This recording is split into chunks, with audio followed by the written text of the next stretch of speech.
बच्चों, आज मैं आप लोग को हिंदी का 9वां पाठ पढ़ाने वाली हूँ। 9वें पाठ का नाम है आप भले तो जग भला। भले का मतलब होता है अच्छे, भला मतलब अच्छा। तो जग यानी संसार। अगर आप अच्छे हैं तो इस संसार में सभी आपको अच्छा दिखाई देगा, सब अच्छे ही आपको दिखेंगे। आइए इस पाठ को हम लोग पढ़ते हैं। इसके लेखक हैं श्रीमन नारायण। इनका जन्म 1912 ईस्वी में हुआ है। इनके बारे में हम लोग थोड़ा पढ़ेंगे। श्रीमन नारायण का जन्म इटावा उत्तर प्रदेश में हुआ था। इनकी शिक्षा कोलकाता तथा प्रयाग विश्वविद्यालय में संपन्न यानी पूर्ण हुई। इन्हें गांधी जी के आर्थिक सिद्धांतों का विशेषज्ञ माना जाता है। आप भारत सरकार के योजना आयोग के सदस्य एवं गुजरात प्रांत यानी प्रदेश के राज्यपाल यानी गवर्नर भी रह चुके हैं। आपकी प्रमुख रचनाएं रोटी का राग एवं मानव है। इस पाठ में लेखक ने कहा है कि हमें केवल अपने से ही संतुष्ट यानी शांत नहीं होना चाहिए, हमें दूसरों के विचारों यानी भावनाओं का भी सम्मान यानी आदर करना चाहिए। यदि हम दूसरों के साथ अच्छा व्यवहार करेंगे तो वे भी हमारे साथ अच्छा व्यवहार करेंगे। इसमें बता रहे हैं कि श्रीमन नारायण जी का जन्म इटावा उत्तर प्रदेश में हुआ है। इनकी पढ़ाई लिखाई कोलकाता और प्रयाग विश्वविद्यालय में पूर्ण हुई। इन्होंने गांधी जी के आर्थिक सिद्धांतों का विशेषज्ञ इनको माना गया है। ये भारत सरकार के योजना आयोग के सदस्य एवं गुजरात प्रदेश के राज्यपाल यानी गवर्नर भी रह चुके हैं। इनकी प्रमुख रचनाएं हैं रोटी का राग एवं मानव। इसमें लेखक बता रहे हैं इस पाठ के द्वारा कि हमें केवल अपने ही से संतुष्ट नहीं होना चाहिए, दूसरे के विचारों को भावनाओं को भी समझना चाहिए, उनके भावनाओं का आदर करना चाहिए, सम्मान करना चाहिए। यदि हम दूसरों के साथ अच्छा व्यवहार करेंगे तो भी वे हमारे साथ अच्छा व्यवहार करेंगे। आइए इस पाठ के बारे में हम लोग पढ़ते हैं और जानते हैं। एक विशाल यानी बड़े कांच के महल में न जाने किधर से एक भटका हुआ यानी रास्ता भूला हुआ कुत्ता घुस गया। हजारों कांचों के टुकड़ों में अपनी शक्ल यानी सूरत चेहरा देखकर वह चौंका यानी डर गया। उसने जिधर नज़र डाली उधर ही हजारों कुत्ते दिखाई दिए। वह समझा कि ये सब उस पर टूट पड़ेंगे। टूट पड़ना यानी हमला कर देंगे और उसे मार डालेंगे। अपनी शान यानी अकड़ दिखाने के लिए वह भौंकने लगा। उसे सभी कुत्ते भौंकते हुए दिखाई पड़े। उसकी आवाज़ की प्रतिध्वनि यानी उसकी ध्वनि उसके कानों में ज़ोर ज़ोर से आती। उसका दिल धड़कने लगता। वह और ज़ोर से भौंका। सब कुत्ते भी अधिक ज़ोर से भौंकते हुए दिखाई दिए। आखिर वह उन कुत्तों पर झपटा यानी हमला किया। वे भी उस पर झपटे।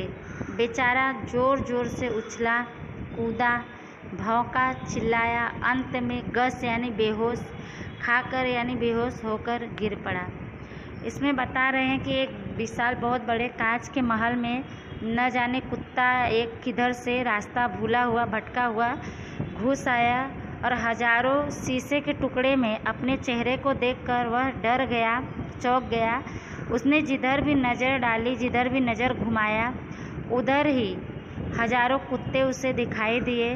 वह समझा कि ये सब हम पर टूट पड़ेंगे यानी उस पर हमला कर देंगे और उसे मार डालेंगे।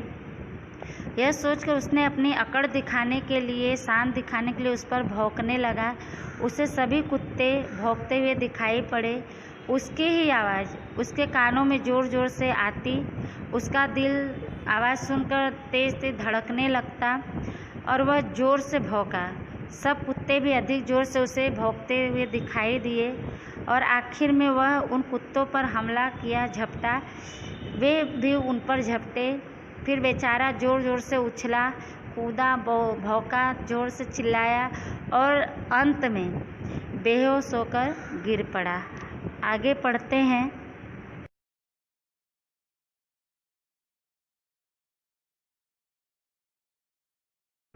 कुछ देर बाद उसी महल में एक दूसरा कुत्ता आया।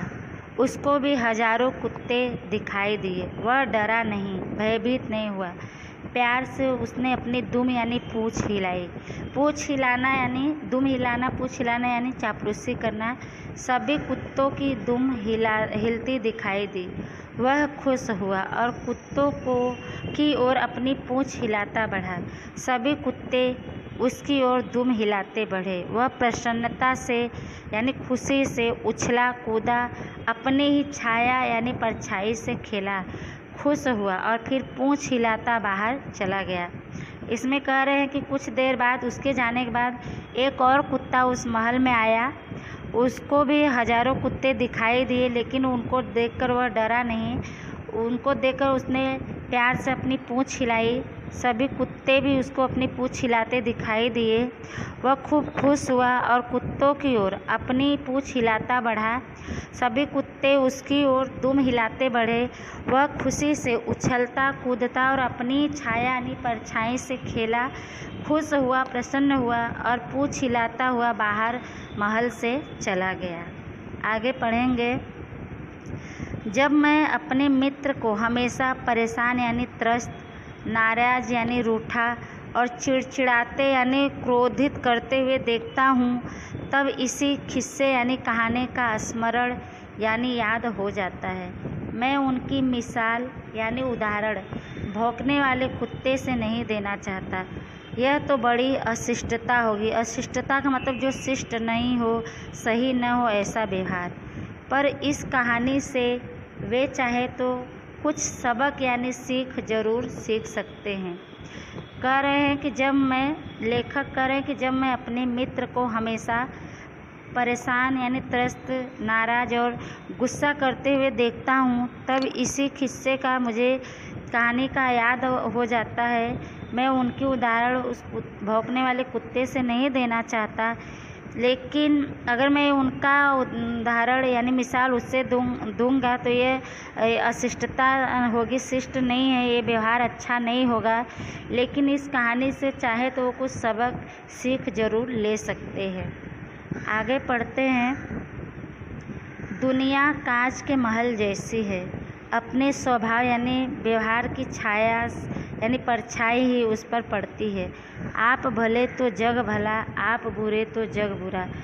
अगर आप प्रसन्नचित्त रहते हैं, दूसरों के दोषों यानी बुराइयों को न देखकर उनके गुणों यानी अच्छाइयों की ओर ध्यान देते हैं, तो दुनिया भी आपसे नम्रता और प्रेम का बर्ताव यानी व्यवहार करेगी। अगर आप हमेशा लोगों की ऐबों यानी दोषों की ओर ध्यान से देखते हैं, उन्हें अपना शत्रु समझते हैं और उनकी ओर भौंका करते हैं यानी गुस्सा करते हैं, तो फिर वे क्यों न आपकी ओर गुस्से से दौड़ेंगे।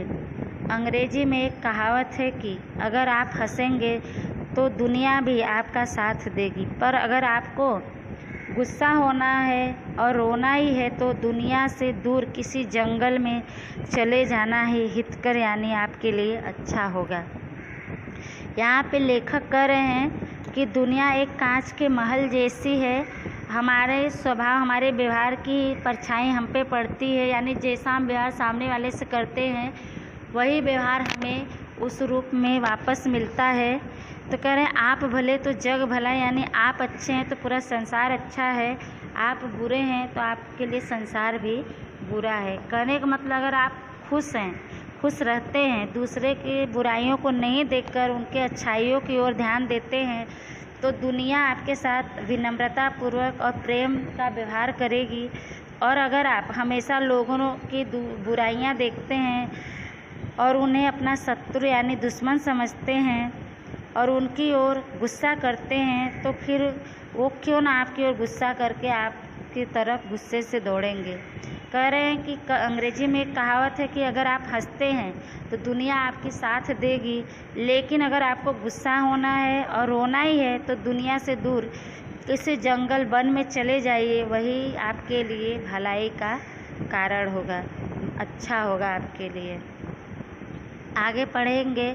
अमेरिका के मशहूर नेता अब्राहम लिंकन से किसी ने एक बार पूछा, आपकी सफलता यानी कामयाबी का सबसे बड़ा रहस्य यानी भेद क्या है। इसमें बता रहे हैं लेखक कि अमेरिका के प्रसिद्ध एक नेता थे अब्राहम लिंकन। तो उनसे किसी ने एक बार पूछा था कि आपकी सफलता यानी कामयाबी का सबसे बड़ा रहस्य यानी राज भेद क्या है। आगे पढ़ते हैं कि उन्होंने क्या बताया। उन्होंने जरा देर सोचकर उत्तर दिया, मैं दूसरों की अनावश्यक यानी बेमतलब नुक्ताचीनी यानी दोष निकालना, कमियां निकालना, नुक्ताचीनी कर उनका दिल नहीं दुखाता। उन्होंने थोड़ा समय तक सोचा और फिर उत्तर दिया, जवाब दिया कि मैं दूसरों की बिना मतलब की दोष निकाल कर उनका दिल दुखाता नहीं हूँ, उनका मन दुखाता नहीं हूँ। आगे पढ़ेंगे। मेरे मित्र की यही खास यानी विशेष गलती है, वे दूसरों का दृष्टिकोण यानी विचारों को, नज़रियों को समझने की कोशिश यानी प्रयत्न नहीं करते। दूसरों के विचारों की, कामों की, भावनाओं की आलोचना यानी बुराई करना ही अपना परम यानी बहुत ही महत्वपूर्ण धर्म यानी कर्तव्य समझते हैं। उनका शायद यह ख्याल है, सोच है कि ईश्वर ने उन्हें लोगों को सुधारने के लिए ही, दूसरों की कमियां दूर करने के लिए ही भेजा है। पर वे यह भूल जाते हैं कि शहद की एक बूंद ज़्यादा मक्खियों को आकर्षित करती है बजाय एक सेर जहर के। कवि लेखक यहाँ कह रहे हैं कि मेरे मित्र की एक विशेष गलती है कि वे दूसरों के विचारों को समझने की कोशिश नहीं करते हैं। दूसरों की सोच को, दूसरे के कामों की, दूसरों के विचारों की, भावनाओं की बुराई करना ही वो अपना बहुत ही महत्वपूर्ण कर्तव्य समझते हैं। उनका शायद यह ख्याल है, सोच है कि ईश्वर ने उन्हें लोगों को सुधारने के लिए ही भेजा है, लेकिन वह यह भूल जाते हैं कि शहद की एक बूंद ज़्यादा मक्खियों को आकर्षित करती है बजाय एक शेर के। यानी कहने का मतलब है यहाँ पे कवि का कि प्रेम की एक शब्द ही लोगों को आपके नज़दीक ला देगा और ढेर सारी ताने मारना, उनको उनकी आलोचना करना आपसे उनको दूर कर देगी। आगे पढ़ते हैं। दुनिया में पूर्ण कौन है यानी पूरा कौन है। हर एक में कुछ न कुछ त्रुटियां यानी गलतियां रहती हैं। प्रत्येक व्यक्ति से गलतियां होती हैं, फिर एक दूसरे को सुधारने की कोशिश करना अनुचित ही समझना चाहिए। अनुचित यानी जो उचित न हो, जो ठीक न हो, ऐसा ही समझना चाहिए। जैसा ईसा ने कहा था, लोग दूसरों की आँखों का तिनका तो देखते हैं पर अपनी आँख के तस्वीर को नहीं देखते। तिनका यानी बारीक कड़, तहसीर यानी पाटन के नीचे लगने वाली कड़ी। दूसरों को सीख तो देना बहुत आसान काम है, अपने ही आदर्शों पर स्वयं अमल करना यानी चलना कठिन है। अगर हम अपने को ही सुधारने का प्रयत्न करें और दूसरों के अवगुणों यानी दोषों पर टीका टिप्पणी करना यानी बातें ताने मारना बंद कर दें तो हमारे मित्र जैसा हमारा हाल यानी दशा कभी नहीं होगा। लेखक कहते हैं कि इस दुनिया में कोई पूर्ण नहीं है, कोई पूरी तरह से संपन्न नहीं है गुणों से। हर एक के अंदर कुछ न कुछ कमियां रहती हैं, हर एक व्यक्ति में कुछ न कुछ गलतियां हर एक व्यक्ति से होती है। फिर भी एक दूसरे को सुधारने का प्रयत्न करना अनुचित यानी उचित नहीं समझा जाएगा। जैसा ईसा ने कहा था कि लोग दूसरों के आँखों की तिनका को देख लेते हैं, यानी दूसरों के अंदर छोटी से छोटी बुराइयों को देख लेते हैं पर अपनी आँख के तस्वीर को नहीं देखते, यानी कि अपने अंदर की बड़ी से बड़ी बुराइयों को देखते नहीं हैं। दूसरों को सीख देना यानी ज्ञान देना बहुत ही सरल काम है, लेकिन अपने ही बनाए गए आदर्शों पर स्वयं चलना बहुत मुश्किल है। अगर हम अपने को सुधारने का प्रयत्न करें, कोशिश करें और दूसरों के दोषों पर टीका टिप्पणी न करें, ताने न कसें, उनकी आलोचना न करें, ये करना बंद कर दें तो हमारे मित्र यानी दोस्त के जैसा हमारा ये हालत, हमारी अवस्था कभी नहीं होगा। आगे हम लोग पढ़ेंगे। इसी सिलसिले यानी विषय में एक बात और, आप तो दूसरों की नुक्ताचीनी यानी बुराई नहीं करेंगे, दोष नहीं निकालेंगे, ऐसी उम्मीद यानी आशा है। पर दूसरे ही अगर आपकी नुक्ताचीनी करना न छोड़े, तो आपकी बुराई करना न छोड़े, तो मेरे मित्र अपनी बुराई या आलोचना सुनकर आग बबूला यानी अत्यधिक क्रोधित हो जाते हैं। भले ही वह दुनिया की दिन भर बुराई करते रहें, निंदा करते रहें, पर आपके लिए तो एक ऐसे मौके यानी अवसर पर दादू की पंक्तियाँ गुनगुना लेना बड़ा कारगर होगा। निंदक बाबा वीर हमारा, बिनही कौड़ी वह बेचारा, आपन डूबे और को तारे, ऐसे प्रीतम पार उतारे। करें कि इस विषय में एक और बात, और आप दूसरों की दोष नहीं निकालेंगे, दूसरों की बुराई नहीं करेंगे, ऐसी आशा है। पर दूसरे ही अगर आपकी बुराई करते हैं, आपके अंदर कमियां निकालना नहीं छोड़ते हैं, तो मेरे मित्र अपनी बुराई, अपनी निंदा सुनकर बहुत क्रोधित हो जाते हैं। भले ही वह दुनिया भर की बुराई दिन भर करते रहें, पर आपके लिए तो ऐसे मौके पर एक दादू की पंक्ति गुनगुना लेना यानी गा लेना बहुत ही अच्छा साबित होगा। करें कि निंदक बाबा वीर हमारे यानी निंदा करने वाले हमारे जो वीर महान दोस्त हैं, बिना कौड़ी वह बेचारे बिना सोचे समझे कुछ भी बोलते हैं, आपन डूबे और को तारे, अपना नहीं देखते हैं, दूसरों को सुधारने का प्रयत्न करते हैं, ऐसे प्रीतम पार पार, ऐसे अच्छे लोगों को भगवान ही पार उनका करेंगे। आगे हम लोग पढ़ते हैं, अगर सचमुच कुछ त्रुटियां हैं, गलतियां हैं, जिनकी ओर निंदक यानी निंदा करने वाला हमारा ध्यान खींचता है, हमें उस तरफ आकर्षित करता है, तो उन अवगुणों यानी दोषों को दूर करना हम सभी का कर्तव्य यानी जिम्मेदारी हो जाती है। जिसने उनकी ओर ध्यान दिलाया, उसका उपकार यानी एहसान ही मानना चाहिए।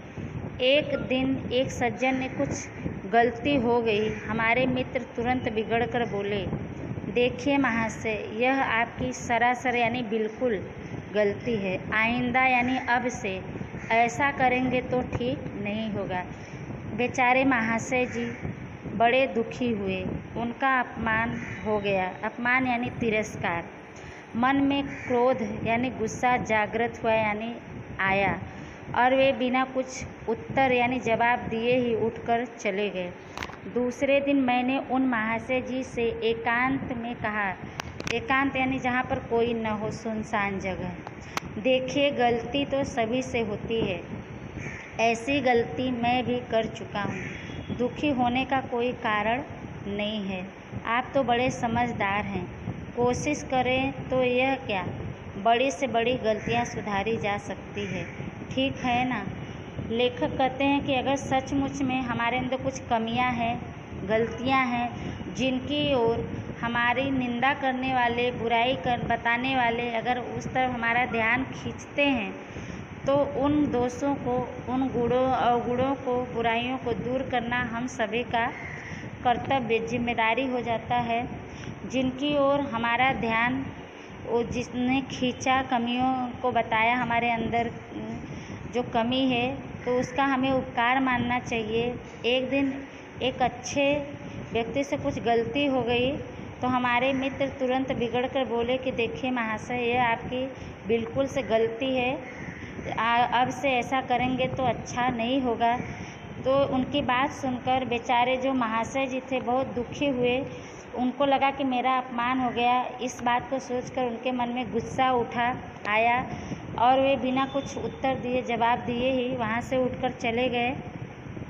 दूसरे दिन मैंने उन महाशय जी से एकांत में कहा, देखिए गलती सभी से होती है, ऐसी गलती मैं भी कर चुका हूँ, दुखी होने का कोई मतलब नहीं है।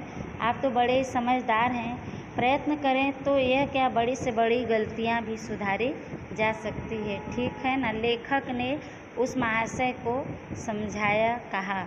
आगे पढ़ते हैं, उनकी आँखों में आंसू छलछलाए यानी आँखों में पानी भर आना। बड़े प्रेम से बोले, जी हाँ, मैं अपनी गलती मानता हूँ, आगे भला मैं वही गलती क्यों करने लगा। पर कोई मोहब्बत यानी प्रेम से पेश आए यानी व्यवहार करे तब न आदमी प्रेम का भूखा रहता है। कह रहे हैं कि उनकी आंखों में लेखक की बातें सुनकर आंसू आ गए, आंख पानी से भर आया और बड़े प्रेम से प्यार से बोले कि हाँ, हमें पता है, मैं अपनी गलती मानता हूँ, भला मैं क्यों आगे वह गलती करने जाऊँगा। लेकिन वही बात, कोई प्रेम से बोले, प्रेम से व्यवहार करे तब ना आदमी प्रेम का यानी प्यार का भूखा होता है। आगे पढ़ते हैं। जब सरदार पृथ्वी सिंह ने हिंसा यानी मार काट का मार्ग यानी रास्ता त्याग कर यानी छोड़कर अपने को बापू के सामने समर्पण यानी समर्पित कर दिया, तब बापू को बहुत खुशी और संतोष हुआ। संतोष यानी संतुष्टि हुआ। पर बापू जहाँ प्रेम और सहानुभूति यानी हमदर्दी की मूर्ति यानी प्रतिमा थे, वहाँ बड़े परीक्षक भी थे। बड़े परीक्षक यानी परीक्षा भी लेते थे।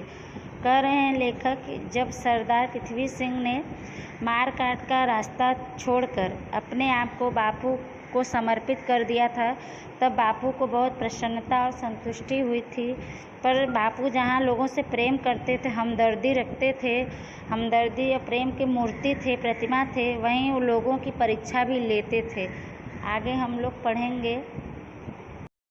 कुछ दिनों बाद उन्होंने पृथ्वी सिंह से कहा, सरदार साहब, अगर आप सेवाग्राम में आकर मेरे आश्रम में रह सके तभी मैं समझूंगा कि आपने अहिंसा यानी सत्य का पाठ सचमुच यानी वास्तव में सीख लिया है। पृथ्वी सिंह जरा चौंक कर बोले, क्या आपका क्या मतलब बापूजी। कुछ दिनों बाद उन्होंने पृथ्वी सिंह से कहा, सरदार साहब, अगर आप आके सेवाग्राम में मेरे आश्रम में रहेंगे तब मैं समझूंगा कि आपने अहिंसा का पाठ पढ़ा यानी सत्य का रास्ता अपनाया और सचमुच में आपने अहिंसा का पाठ सीख लिया। तो उनकी बातें सुनकर पृथ्वी सिंह थोड़ा आश्चर्यचकित हो गए और बोले कि आपका मतलब क्या है बापूजी। आगे पढ़ते हैं। भाई, मेरा आश्रम तो एक प्रयोगशाला जैसा ही है। जिन लोगों की कहीं नहीं बनती, अक्सर वे मेरे पास आ जाते हैं। उन सबको एक साथ रखने में मैं सीमेंट का काम करता हूँ और वह सीमेंट मेरी अहिंसा ही है। तो उन्होंने उनके प्रश्न पूछने पर बताया बापूजी ने कि भाई, मेरा आश्रम तो एक प्रयोगशाला जैसा ही है। जिन लोगों की कहीं नहीं बनती यानी जिनको कहीं रास्ता नहीं मिलता, अक्सर वो मेरे पास आ जाते हैं। उन सबको मैं एक साथ जोड़ कर रखने के लिए सीमेंट का काम करता हूँ और वह सीमेंट जो जिनको जोड़ने का काम करता है वो क्या है? अहिंसा, सत्य का रास्ता है। आगे पढ़ते हैं। मैं समझ गया बापूजी, पृथ्वी सिंह ने मुस्कुराकर कहा। आगे की कहानी यहाँ कहने की ज़रूरत नहीं, पर इसमें बापू के प्रेम में यानी प्रेम से भरे व्यवहार की एक झलक यानी पहचान मिल जाती है। उन्होंने अपने प्रेम और सहानुभूति यानी हमदर्दी से कितने ही व्यक्तियों को अपनी ओर खींचा था। बापू कड़ी से कड़ी आलोचना यानी निंदा कर सकते थे और करते भी थे, पर हंसकर मीठी चुटकियाँ लेकर अपना प्रेम दर्शाकर यानी दिखाकर। बापूजी की बातें सुनकर सरदार पृथ्वी सिंह ने कहा कि मैं बापूजी आपकी बातें समझ गया। मुस्कुराते हुए, आगे की कहानी आपको कहने की ज़रूरत नहीं है, आवश्यक नहीं है, पर इसमें बापू के जो प्रेम से भरे व्यवहार की एक झलक मिल जाती है कि प्यार भी दिखाते हैं और लोगों को समझा भी देते हैं। उन्होंने अपने प्रेम और सहानुभूति से कितने ही लोगों को अपने तरफ आकर्षित किया है, खींचा है। बापू कड़ी से कड़ी यानी सख्त से सख्त निंदा कर सकते थे और लोगों की निंदा करते भी थे, उनकी बुराई को बताते भी थे, लेकिन हंसते ही बातों में मीठी चुटकियाँ लेकर मजाक में कह देते थे और अपने प्रेम को भी दिखा देते थे। प्रेम को दिखाते हुए सब बातें कहते थे। आगे पढ़ेंगे। अमेरिका के मशहूर यानी प्रसिद्ध लेखक इमर्सन की एक घटना याद आती है। उन्हें गाय पालने का शौक़ था। शौक़ यानी बहुत पसंद होना किसी चीज़ का। इसलिए गाय और नन्हे बछड़े उनके मकान में के एक पास कुटी यानी झोपड़ी में रहते थे।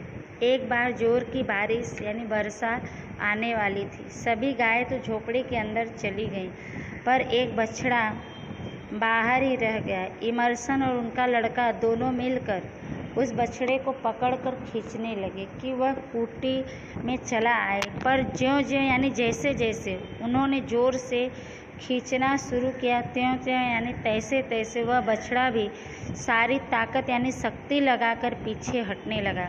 बेचारे इमर्सन बड़े परेशान हुए। इतने में उनकी बूढ़ी नौकरानी उधर से निकली। जैसे ही उसने यह तमाशा यानी खेल देखा, वह दौड़ी आई, अपनी अंगूठा बछड़े के मुंह में प्यार से डालकर उसे झोपड़ी की तरफ ले जाने लगी। बछड़ा चुपचाप कुटी यानी झोपड़ी के अंदर चला गया। इसमें कहानी बता रहे हैं कि अमेरिका के प्रसिद्ध लेखक इमर्सन ने की एक घटना यानी हादसा याद आती है। उन्हें गाय पालने का बहुत शौक़ था, उन्हें गाय पालना पसंद था, इसलिए गाय और नन्हे बछड़े उनके मकान के पास एक कुटी यानी झोपड़ी में रहते थे। एक बार बहुत तेज़ से बारिश आने वाली थी। सभी गायें झोपड़ी के अंदर चली गई, पर एक बछड़ा बाहर ही रह गया। इमर्सन और उनका लड़का दोनों ने मिलकर उस बछड़े को पकड़कर खींचने लगे और वह कुटी के में चला जाए। जैसे जैसे उन्होंने जोर लगाकर खींचना शुरू किया, तैसे तैसे वह बछड़ा भी सारी शक्ति लगाकर पीछे हटने लगा। बेचारे इमर्सन बड़े परेशान हुए इस बात से। इतने में उनकी जो बूढ़ी नौकरानी थी उधर से निकली, और जैसे ही उसने यह तमाशा सारा देखा, वह दौड़ कर आई और अपना अंगूठा बछड़े के मुंह में डालकर प्यार से झोपड़ी की तरफ उसे ले जाने लगी। बछड़ा भी चुपचाप कुटी के अंदर चला गया। आगे पढ़ेंगे। वह अनपढ़ यानी जो पढ़े लिखे न हों, उनको अनपढ़ कहते हैं।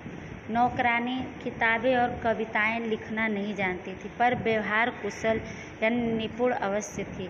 और सब जानवर भी प्रेम की भाषा समझते हैं, तो फिर मनुष्य क्यों कर न समझेंगे। कवि कह रहे हैं कि वह अनपढ़ नौकरानी जो पढ़ी लिखी नहीं थी, किताबें और कविताएं लिखना भले ही नहीं जानती थी, पर व्यवहार अच्छे व्यवहार में वो निपुण थी। व्यवहार किसके साथ कैसा करना चाहिए वह सब जानती थी। और अगर जानवर भी प्रेम की भाषा समझते हैं, प्रेम समझते हैं, तो फिर मनुष्य प्रेम क्यों नहीं समझेगा, उसे प्रेम क्यों नहीं चाहिए, उसको भी प्रेम चाहिए, वो भी प्रेम की भाषा समझते हैं। आगे पढ़ेंगे। कल हमारे मित्र का रसोइया यानी खाना बनाने वाला बिना खबर यानी सूचना दिए ही चला गया। बेचारा करता भी क्या, सुबह से शाम तक उसको महाशय की डांट खानी पड़ती थी। तूने आज दाल बिल्कुल बिगाड़ दी, उसमें नमक बहुत डाल दिया। अरे बेवकूफ़ यानी मूर्ख, तूने साग में नमक ही नहीं डाला। यह जली रोटी कौन खाएगा रे। आदि की झड़ी यानी लाइन लगी रहती थी। जब कोई चीज़ जरा भी बिगड़ जाती तब तो उसे दिल खोलकर डांटा जाता, पर अच्छा भोजन बनने पर भी तारीफ यानी प्रशंसा के 2 शब्द न बोले जाते। वाह तारीफ कर देने से उसका दिमाग चढ़ जाएगा, यानी दिमाग चढ़ जाना यानी मन बढ़ जाएगा।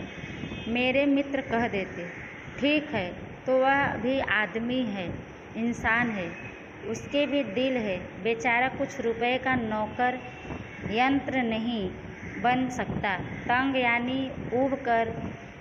आकर यानी ऊब कर भाग जाने के सिवा यानी अलावा और क्या चारा था, यानी क्या रास्ता था।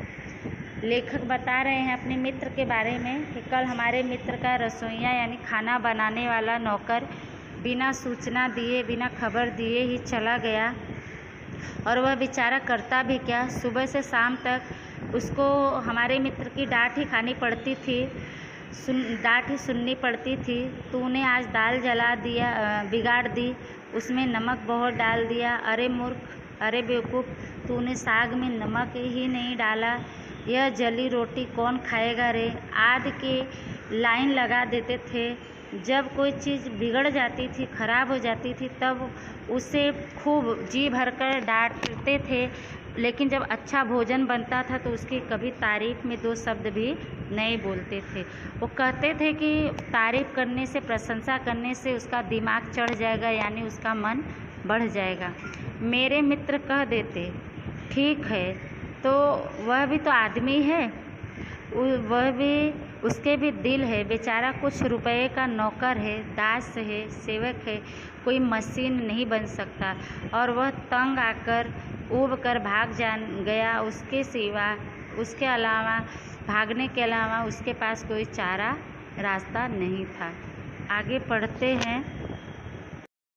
कहने का मतलब, मतलब को होता, मतलब अर्थ यह है कि उनकी किसी से बनती, न मित्रों से, न ऑफिस के कर्मचारियों से और न घर के नौकरों से।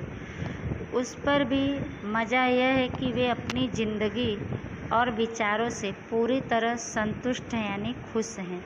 वे मानते हैं कि उनका जीवन आचार यानी व्यवहार और विचार यानी सोच आदर्श है। दूसरे लोग जो उनका सम्मान नहीं करते वह मूर्ख हैं। लेखक कह रहे हैं कि उनके कहने का यह मतलब है कि उनकी किसी से अच्छे व्यवहार नहीं थे, उनका किसी से भी बैठता नहीं था, न अपने मित्रों से, न ऑफिस के कर्मचारियों से और न ही घर के नौकरों से। सबसे ही उनका लड़ाई झगड़ा होता ही रहता था।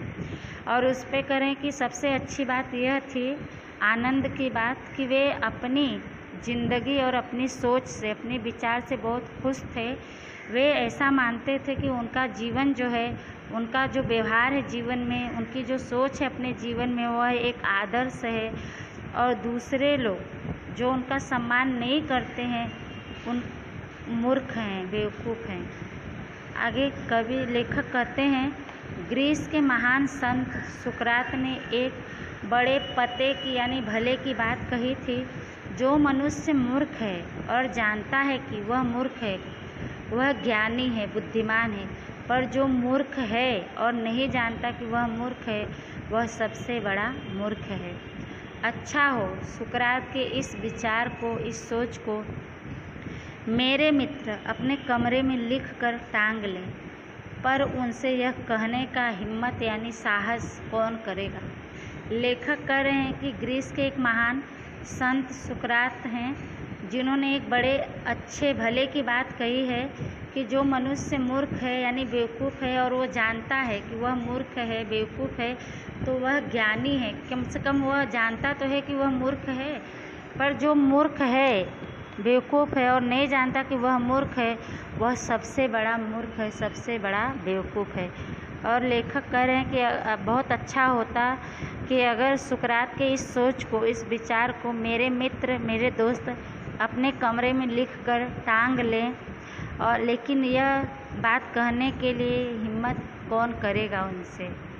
बच्चों, यह पाठ के द्वारा यह समझाया गया है कि हमें दूसरों की भी भावनाओं को, विचारों को समझना चाहिए। हमेशा दूसरों के अंदर की गलतियों को नहीं देखना चाहिए, दूसरों की अच्छाइयों को देखना चाहिए और हमें भी दूसरों के साथ अच्छा व्यवहार करना चाहिए। तब हमें, जब हम दूसरों के साथ अच्छा व्यवहार करेंगे, दूसरों के अच्छाइयों को समझेंगे, दूसरों के विचारों को भी महत्व देंगे, हम अच्छा व्यवहार करेंगे दूसरों के साथ, तो सामने वाला भी हमारे साथ अच्छा व्यवहार करेगा, हमारे विचारों को समझेगा और हम दूसरों को अच्छे लगेंगे और दूसरे हमें अच्छे लगेंगे। बच्चों, यह पाठ आपका समाप्त होता है और इस पाठ को आप अच्छे से, इस वीडियो को सुनिएगा और इसमें जो शब्दार्थ और मुहावरे दिए गए हैं, इसको भी आप लोग को बच्चों लिख लेना है और लेसन आप पूरा करते ही जाइएगा। तब तक के लिए धन्यवाद।